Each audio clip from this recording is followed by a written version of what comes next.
Hello दोस्तों, तो आज की वीडियो में जानेंगे UPSC mains ethics GS paper 4 के लेक्चर नंबर 15 के बारे में। अभिव्यक्ति व मत में अंतर, difference between attitude and opinion. तो यदि किसी विषय वस्तु के प्रति सकारात्मक अभिवृत्ति है तो उसके प्रति समर्पण ज्यादा होता है, किंतु मत में भावना नहीं होती है। जैसे ईश्वर के संबंध में मत है कि ईश्वर का अस्तित्व है, किंतु ईश्वर के प्रति समर्पण का होना आवश्यक नहीं है। दूसरा है अभिवृत्ति का व्यवहार पर प्रभाव पड़ता है। जैसे यदि बाल विवाह के प्रति नकारात्मक अभिवृत्ति है तो उसका निरंतर विरोध किया जाएगा, किंतु मत का व्यवहार पर प्रभाव नहीं पड़ता है। जैसे अधिकांश लोगों का मत है कि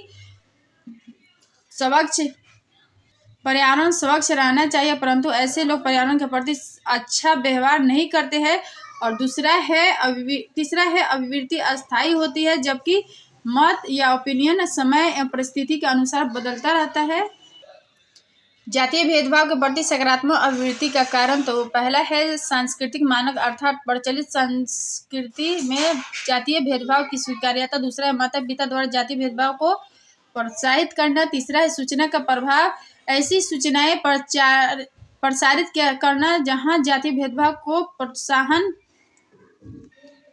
तीसरा है समाज में श्रेष्ठता को स्वीकार करना तथा गर्व की अनुभूति करना, और समाज में तथा कठिन उच्च जाति को अत्यधिक सम्मान मिलना। और पांचवा है व्यक्तिगत अनुभव, तो विशेष जाति द्वारा अनैतिक कार्य करना तथा घृणित कार्य करना तथा दुर्व्यवहार करना। और छठा है लोक उत्सव एवं कार्यों का विभाजन जाति के आधार पर होना। लैंगिक भेदभाव के प्रति सकारात्मक अभिवृत्ति का निर्माण, तो पहला है सांस्कृतिक मानक, तो संस्कृतियों में लैंगिक भेदभाव का महिमामंडन।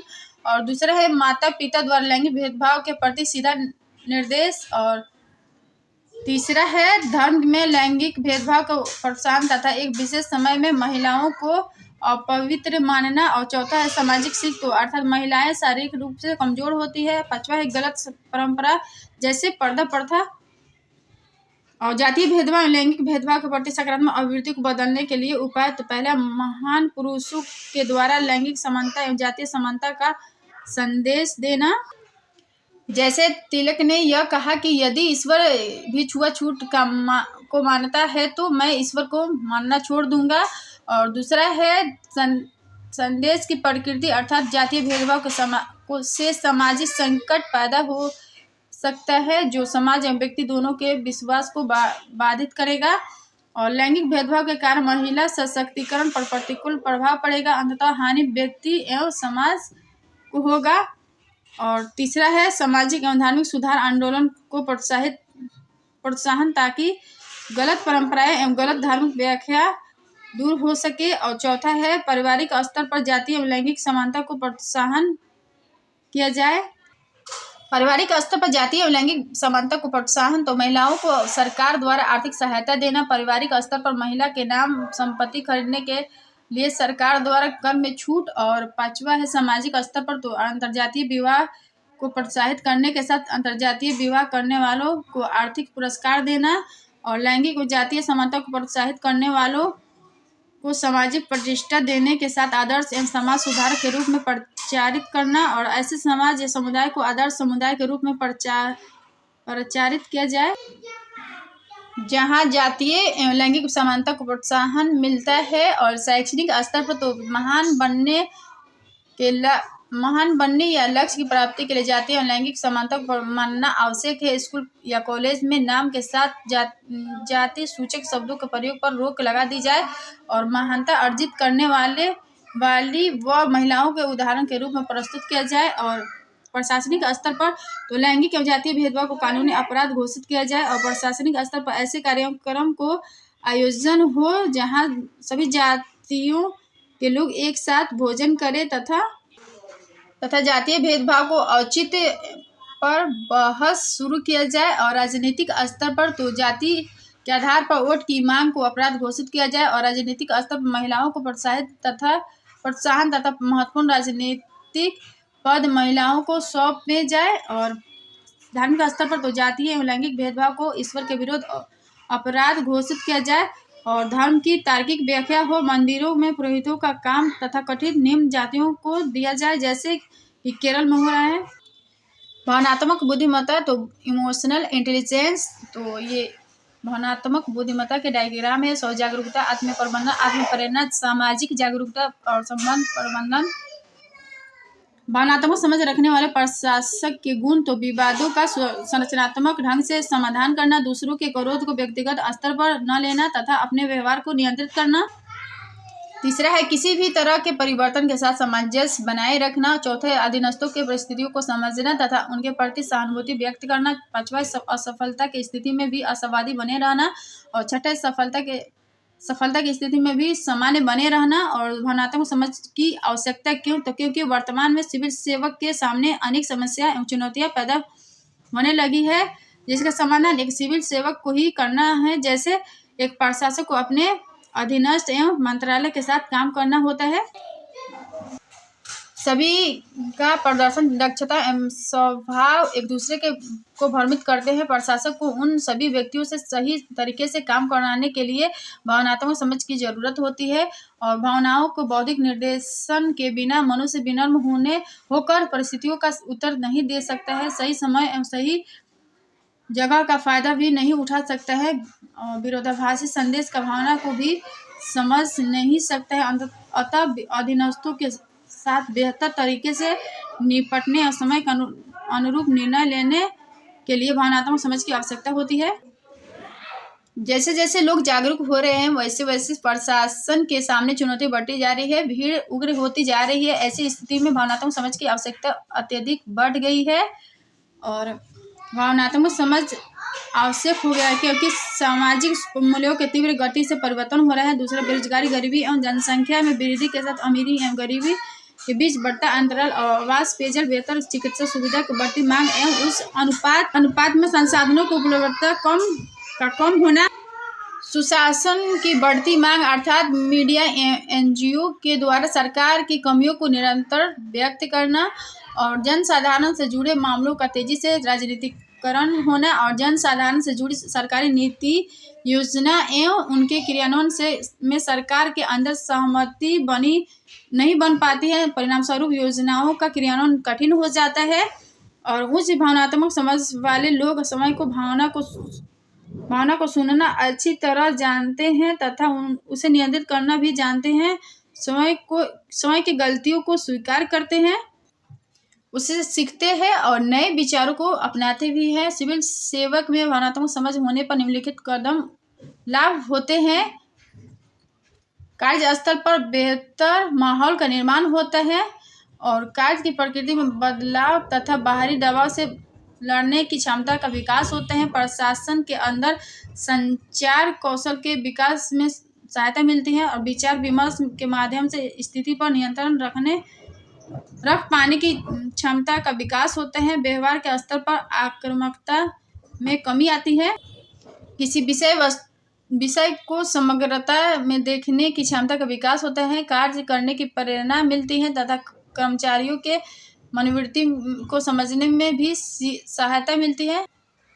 शिक्षित समाज एवं शिक्षित व्यक्तियों के अंदर अवांछनीय मूल्य है, जैसे पहला, शिक्षित समुदाय द्वारा मादा भ्रूण की हत्या, दूसरा है शिक्षित समुदाय द्वारा भ्रष्टाचार, और तीसरा है जातीय एवं लैंगिक भेदभाव के प्रति सकारात्मक अभिवृत्ति, चौथा है शिक्षित समुदाय में दहेज प्रथा की स्वीकार्यता तथा मांग तथा रंग के आधार पर सौंदर्य का वर्णन, और पांचवा है प्रकृति के प्रति संवेदनहीनता अर्थात प्रकृति का दोहन, और छठा है कानून का उल्लंघन की प्रवृत्ति, और 0.7 है शिक्षित समुदाय में तथा संसाधनों के केंद्रीकरण की प्रवृत्ति, और शिक्षित समुदाय एवं व्यक्तियों में अवांछनीय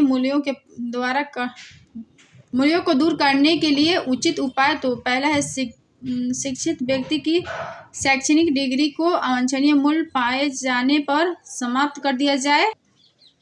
दूसरा है शिक्षित व्यक्ति एवं समुदाय से क्षतिपूर्ति का प्रावधान हो, यह प्रावधान उस अनुपात में किया जाए जिस अनुपात में समाज को क्षति होती है।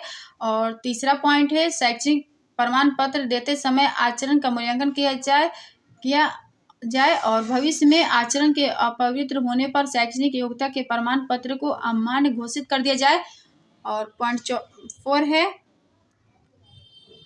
मूल्यात्मक शिक्षा को प्रोत्साहन दिया जाए। और पॉइंट नंबर 5 है शिक्षित व्यक्तियों के आचरण का मूल्यांकन समाज द्वारा हो। और पॉइंट नंबर 6 है पवित्र आचरण वाले शिक्षित व्यक्तियों को सामाजिक प्रतिष्ठा प्रदान किया जाए। पॉइंट नंबर 7 है प्रकृति के प्रति संवेदनशील बनाया जाए। और राजनीतिक अभिवृत्ति तो किसी राजनीतिक विचार का या मूल्य के प्रति पसंद या नापसंद की भावना ही राजनीतिक अभिवृत्ति कहलाता है। और राजनीतिक अभिवृत्ति के प्रकार तो अतिवादी, और दूसरा उदारवादी, तीसरा नरमपंथी, और चौथा है रूढ़िवादी, और पांचवा है प्रतिक्रियावादी। तो ये राजनीतिक अभिवृत्ति के प्रकार है। अतिवादी में देखेंगे लोग तो व्यवस्था से पूर्णतः असंतुष्ट होने के कारण व्यवस्था में तुरंत परिवर्तन चाहते हैं और इसके लिए हिंसा का सहारा लेते हैं, जैसे नक्सली। और दूसरा है उदारवादी, तो व्यवस्था में धीरे धीरे और संवैधानिक संसाधनों से परिवर्तन चाहते हैं। और तीसरा है नरमपंथी। नरमपंथी में व्यवस्था से असंतुष्ट नहीं होते हैं और अपेक्षा अनुरूप व्यवस्था में धीरे धीरे परिवर्तन चाहते हैं। और चौथा है रूढ़िवादी, तो व्यवस्था को बनाए रखना चाहते हैं। और रूढ़िवादी में लोग व्यवस्था में किसी भी तरह के परिवर्तन का विरोध करते हैं। इन्हें यह लगता है कि व्यवस्था में परिवर्तन से विकास रुक जाएगा तथा अव्यवस्था पैदा होगी। और प्रतिक्रियावादी में देखेंगे तो व्यवस्था में परिवर्तन का तीव्र विरोध करते हैं और व्यवस्था को बनाए रखने के लिए कभी कभी हिंसा का सहारा लेते हैं। और राजनीतिक अभिवृद्धि को निर्धारित करने वाले कारक तो आर्थिक दबाव, पहला है आर्थिक दबाव। तो इसमें देखेंगे लोग तो भूख एवं गरीबी से पीड़ित समुदाय व्यवस्था में तुरंत परिवर्तन चाहते हैं और एक ऐसी व्यवस्था का निर्माण चाहते हैं जहां उनकी गरीबी दूर हो सके। अर्थात गरीब लोग अतिवादी होते हैं और अमीर लोग रूढ़िवादी होते हैं, क्योंकि उनकी अमीरी का कारण वर्तमान व्यवस्था है। मध्यम वर्ग उदारवादी होते हैं और अवसर की प्राप्ति, तो यदि वर्तमान व्यवस्था में विकास का अवसर प्राप्त नहीं हो रहा है तो व्यवस्था का तीव्र विरोध अतिवादी।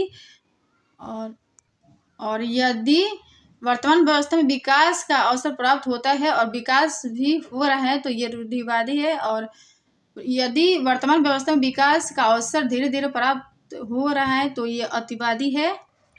नैतिक अभिवृत्ति तो एथिकल एटीट्यूड, नैतिक अभिवृत्ति एक दृष्टि से करुणा, निस्वार्थ प्रेम, उदासीनता जैसे गुणों से युक्त होती है। और भावनात्मक समझ के स्वजागरूकता और आत्म प्रबंधन, आत्म प्रेरणा, सामाजिक जागरूकता और संबंध प्रबंधन। और भावनात्मक बुद्धिमत्ता, इमोशनल इंटेलिजेंस में देखेंगे तो भावनात्मक समझ एक दृष्टि से अपनी भावनाओं को जानने तथा दूसरे की भावनाओं को जानने एवं संबंध प्रबंधन की कला है। भावनात्मक बुद्धिमत्ता के निम्नलिखित अवयव है। पहला है स्व जागरूकता, तो इसमें देखेंगे लोग तो स्वयं की भावनाओं को समझने की क्षमता भावनात्मक समझ की महत्वपूर्ण पहलू है। एक व्यक्ति अपनी भावनाओं को समझता है और उस भावनाओं को दूसरों पर कैसा प्रभाव पड़ेगा यह भी जानता है, तो यह माना जाता है कि वह व्यक्ति जागरूक है। दूसरा है आत्म प्रबंधन, तो अपने भावना को नियंत्रित करना ही आत्म प्रबंधन है। इसमें निम्नलिखित बातें शामिल है। पहला है विध्वंसक आवेग को नियंत्रित करना। दूसरा ईमानदारी एवं सत्यनिष्ठा प्रदर्शित करना। तीसरा है परिवर्तन के समय ईमानदार बने रहना। चौथा है असफलता के बाद भी आशावादी बने रहना। और उच्च भावनात्मक समझ वाले व्यक्ति अपने भावनाओं को नियंत्रित कर पाते हैं और विचार के भिन्नता के कारण अपने टीम के सदस्यों को निकालने का प्रयास भी नहीं करते तथा अपने कार्यकर्ताओं पर क्रोध भी नहीं करते हैं। और तीसरा है आत्म प्रेरणा, तो उच्च भावनात्मक समझ वाले व्यक्ति अपने आप को लगातार प्रोत्साहित करते हैं और उसके लिए अपने सामने चुनौतीपूर्ण लक्ष्य निर्धारित करते हैं तथा अपने प्रदर्शन में निरंतर सुधार के लिए नए मार्ग की तलाश करते हैं। और चौथा है सामाजिक जागरूकता, तो सोशल अवेयरनेस, तो दूसरों की भावनाओं को समझना तथा उनके प्रति संवेदनशील होना सामाजिक जागरूकता कहलाता है। इसके लिए दूसरे के स्थितियों को जानना जरूरी है। एक अच्छा प्रशासक दूसरे की भावनाओं को जानने की कोशिश करता है और पांचवा है संबंध प्रबंधन। तो इसका अर्थ है कि दूसरे की भावनाओं को निर्देशित करना, इसके लिए दूसरों की भावनाओं एवं स्वास्थ्य को प्रभावित करना तथा संघर्ष के समाधान करना आवश्यक है, तथा जिस प्रशासक के अंदर यह क्षमता होती है वह दूसरों को अपना विजन समझने में सफल हो जाता है। भावनात्मक समझ। तो भावनात्मक समझ एवं कार्य अभिवृत्ति। तो व्यक्ति के व्यवहार से ही किसी व्यक्ति के मनोवृत्ति का अनुमान लगाया जा सकता है, और भावनात्मक समझ एवं मनोवृत्ति में जुड़ाव और अच्छी अभिवृत्ति वाले लोगों के भावनाओं के प्रबंधन आसान होता है। वस्तुतः भावनात्मक समझ एवं सकारात्मक अभिवृत्ति में संबंध है। जैसे पहला है, एक व्यक्ति को भावनात्मक समझ से परिपूर्ण है, वह कार्यों के प्रति सकारात्मक दृष्टिकोण रखता है तथा उसे अपने काम में संतुष्टि भी मिलती है। दूसरा है, भावनात्मक समझ वाले व्यक्ति आशावादी होते हैं, अपने कार्यों के प्रति ईमानदार होते हैं, संगठन के प्रति प्रतिबद्ध होते हैं। और तीसरा है, भावनात्मक समझ वाले व्यक्ति निजी एवं व्यावसायिक जीवन को अच्छी तरह जानते हैं, उसे अंतर भी करते हैं, अर्थात व्यावसायिक मामलों में पारिवारिक हस्तक्षेप नहीं होने देते हैं। और चौथा है, भावनात्मक समझ के कारण कार्य संस्कृति अच्छी होती है, जिससे कार्य निष्पादन वर्ग परफॉर्मेंस अच्छा होता है। वस्तुतः अच्छी कार्य संस्कृति किसी भी संगठन के सफलता के लिए आवश्यक होता है।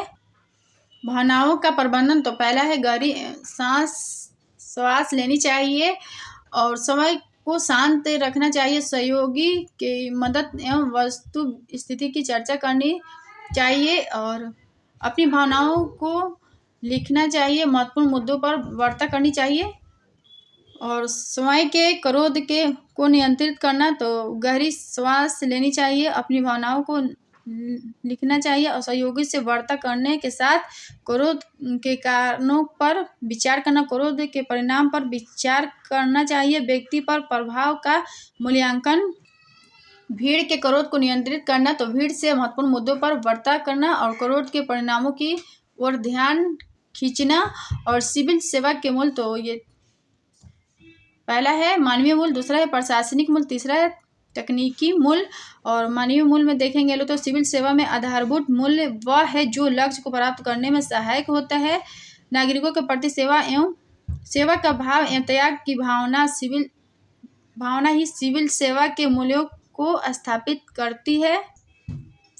भारतीय संविधान की प्रस्तावना सिविल सेवा के मूल्य के प्राथमिक स्रोत है। दूसरा, और सिविल सेवा के मूल्यों के निम्नलिखित भागों में बांटा गया है। पहला है मानवीय मूल, अर्थात ऐसे मूल जो प्रशासक को मानव के प्रति संवेदनशील बनाए, अर्थात प्रशासक विनम्र हो, जनता को प्रथम बनाने की भावना हो तथा जनता के सुख दुख को अपना सुख दुख समझे। मानवीय मूल्यों के कारण प्रशासक और आम जनता के बीच माँ और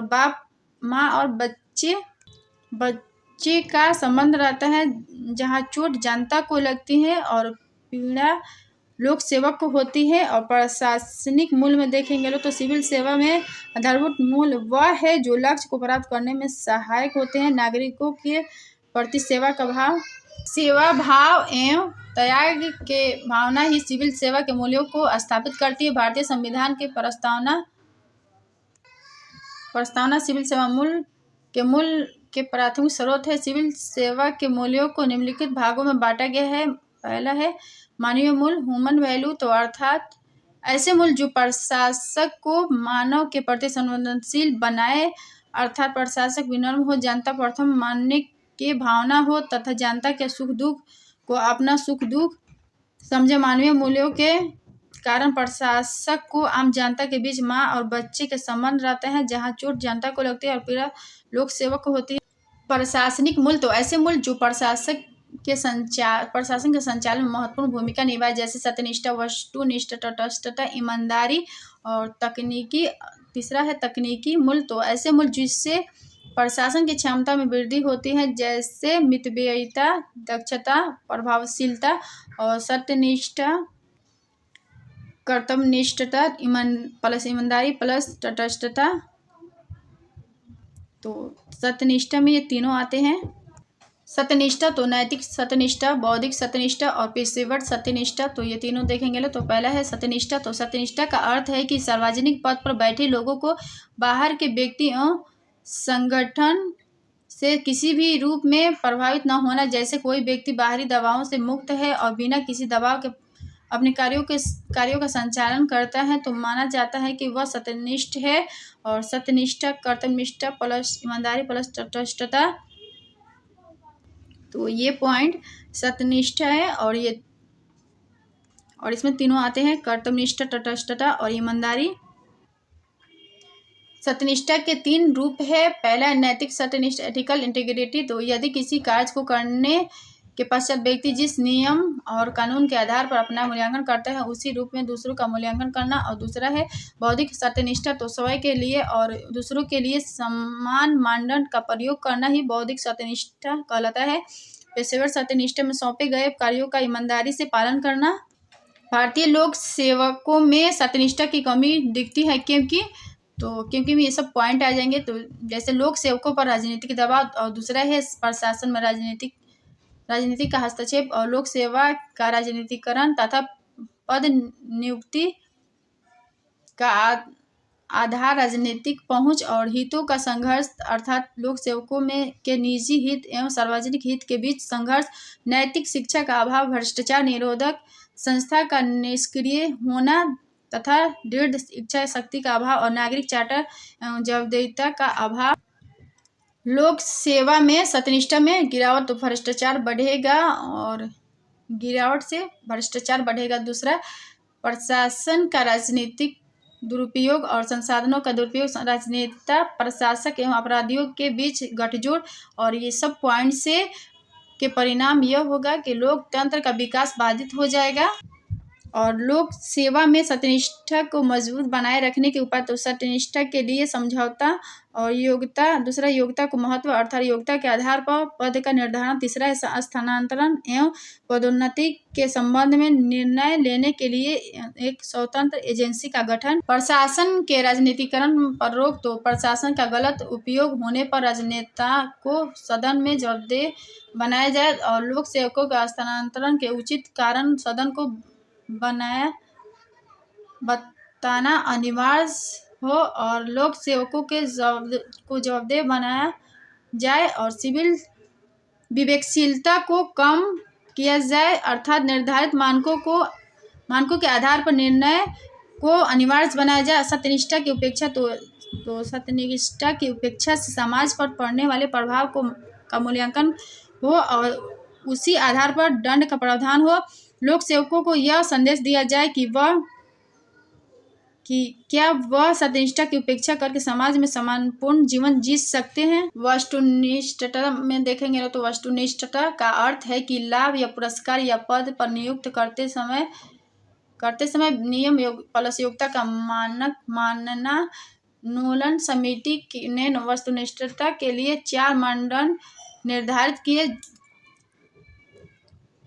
पहला है कोई व्यक्ति पुरस्कार पाने योग्य है नहीं, इसका निर्धारण योग्यता है कि नहीं, इसका निर्धारण योग्यता के आधार पर होना चाहिए। दूसरा है बिना योग्यता के किसी को लाभ न पहुंचाना। तीसरा है संविदा को बोली लगाते समय योग्यता को महत्व दिया जाना चाहिए। चौथा है पद पर नियुक्त करते समय योग्यता को महत्व दिया जाना चाहिए। भारतीय लोक सेवकों में वस्तुनिष्ठता की कमी है। प्रशासन पर राजनीतिक दबाव कमी है क्योंकि प्रशासन पर राजनीतिक दबाव है। और दूसरा प्रशासन का राजनीतिकरण का तथा राजनीतिक हितों के लिए प्रशासन का दुरुपयोग। और तीसरा है पदोन्नति एवं स्थानांतरण के लिए राजनीतिक पहुंच को महत्व देना। चौथा है प्रशासनिक भ्रष्टाचार तथा भ्रष्टाचार को सामाजिक मान्यता।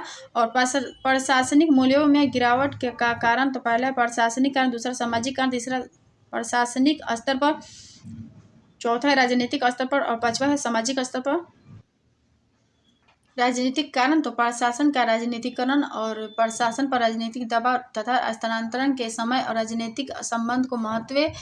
और तीसरा है राजनीति में मूल्यों का पतन तथा राजनीतिक हितों की पूर्ति के लिए प्रशासन को के साधन बनाना। और प्रशासनिक कारण तो निजी हित एवं सार्वजनिक हित में संघर्ष की स्थिति में निजी हित को महत्व देना और प्रशासन में भ्रष्ट लोगों का प्रवेश, और तीसरा है प्रशासनिक भ्रष्टाचार, चौथा है अधिकारीय तंत्रीय संस्कृति। सामाजिक कारण तो पारिवारिक स्तर पर मूल्यों का पतन और भ्रष्टाचार को सामाजिक मान्यता मिलना, और तीसरा है किसी व्यक्ति की सामाजिक प्रतिष्ठा का आधार भौतिक संसाधन का होना, और प्रशासनिक स्तर पर देखेंगे लोग तो जवाबदेहिता निर्धारित करना और ई गवर्नेंस को प्रोत्साहन, उचित शिकायत निवारण की व्यवस्था, विवेकशीलता को कम करना, नागरिक चार्टर को लागू करना और प्रशासन एवं जनता के बीच अंतःक्रिया को प्रोत्साहन। राजनीतिक स्तर पर तो चुनाव की निष्पक्षता के साथ चुनाव में काले धन का प्रयोग पर रोक और पदोन्नति एवं स्थानांतरण के संबंध में निर्णय लेने के लिए एक स्वतंत्र एजेंसी का गठन हो, और तीसरा है राजनीतिक भ्रष्टाचार को समाप्त करने पर बल, और चौथा है स्थानांतरण के उचित कारण को सदन में बताना अनिवार्य किया जाए, और सामाजिक स्तर पर तो नैतिक शिक्षा का प्रसार हो, दूसरा सामाजिक प्रतिष्ठा का आधार व्यक्तित्व को निर्धारित किया जाए, और तीसरा है भ्रष्ट लोगों के सामाजिक बहिष्कार को प्रोत्साहन। तटस्थता तो सभी दलों को यह विश्वास होना चाहिए कि किसी भी दल का शासन हो उन्हें लोक सेवकों का सहयोग मिलेगा, और जनता को यह विश्वास होना चाहिए कि किसी भी दल का शासन हो लोक सेवक दलीय पूर्वाग्रहों से मुक्त होगा, और लोक सेवक को यह विश्वास होना चाहिए कि किसी भी दल का शासन हो उनका मूल्यांकन योग्यता के आधार पर होगा, न कि दलीय निष्ठा के आधार पर। और तटस्थता राजनीतिक, सामाजिक, धार्मिक संगठन में प्रति तटस्थता होते हैं, और इसके परिणाम प्रशासन नियमबद्ध होने के साथ वस्तुनिष्ठ होता है, और दूसरा कानून के अनुपालन पर बल देता है, नीति एवं योजना का अच्छी तरह से क्रियान्वयन करता है। तटस्थता परंतु मूल्य एवं संविधान के प्रति तटस्थता राष्ट्र एवं समाज दोनों के लिए घातक है, और तटस्थता भारतीय लोक सेवकों में तटस्थता की कमी दिखती है, और प्रशासन में मूल्यों का पतन लोक सेवकों का। दूसरा है लोक सेवक राजनीतिक हितों की पूर्ति का साधन बन गए हैं, और तीसरा प्रशासक एवं राजनेताओं का जातीय एवं धार्मिक पूर्वाग्रहों से ग्रसित होना, और चौथा है प्रशासन का राजनीतिकरण, और छठा है प्रशासक राजनेता एवं अपराधियों का गठजोड़।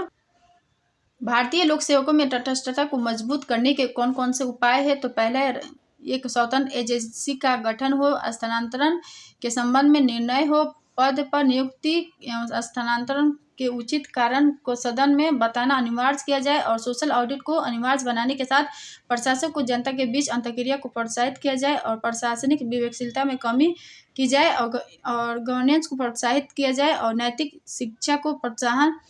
अगर वीडियो पसंद है तो like, share, comment and subscribe कर दीजिएगा लोग। Thank you.